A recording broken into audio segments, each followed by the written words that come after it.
In fall 2012, the total enrollment, graduate and undergraduate, for African American males at UCLA was 660 students.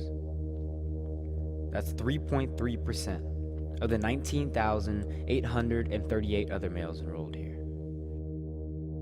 Out of that 660 African American male students, 65% are undergraduate athletes.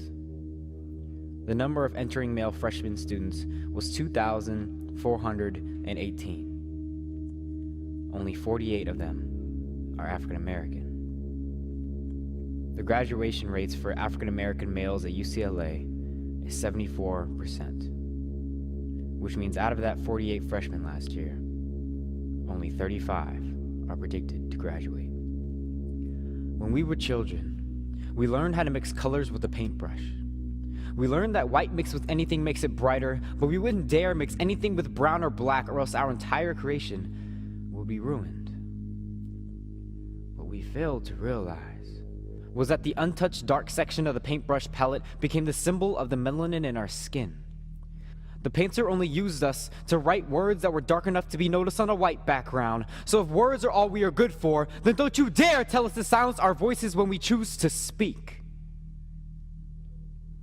Now you tell me that I should be proud to be at UCLA when only 35 of us are predicted to walk across that stage, when most of us are dropping out from the lack of financial aid, while Judy Olian, Dean of Anderson School of Management, just spent $647,000 on first-class flights and hotel stays. But waiting for an apology is asking for the impossible, because no snowflake in an avalanche ever feels responsible. But you tell me I should be proud to be a Bruin.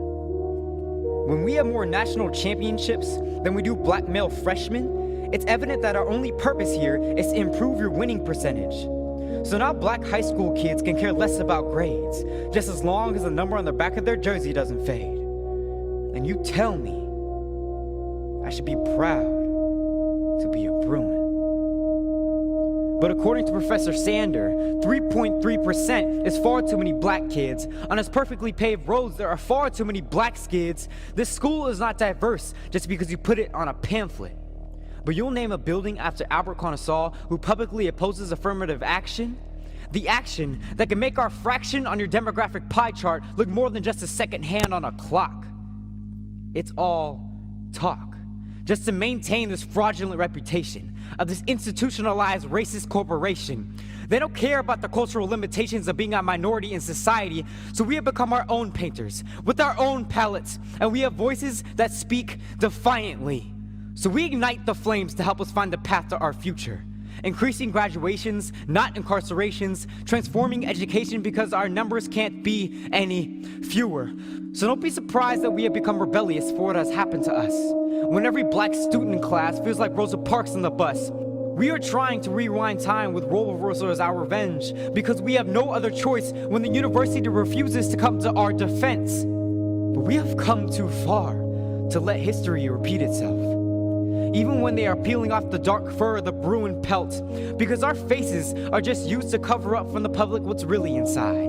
Revitalizing lies to perpetuate your disguise. Stop pretending that the wounds of our past have healed. We're not asking for a handout. We're asking for a level playing field. Those with less opportunity are fighting for their position, trying to find their place. But those with privilege are hitting triples when they were already born on third base. So with all my brother's hopes and dreams that this university has tried to ruin, how the hell am I supposed to be proud to call myself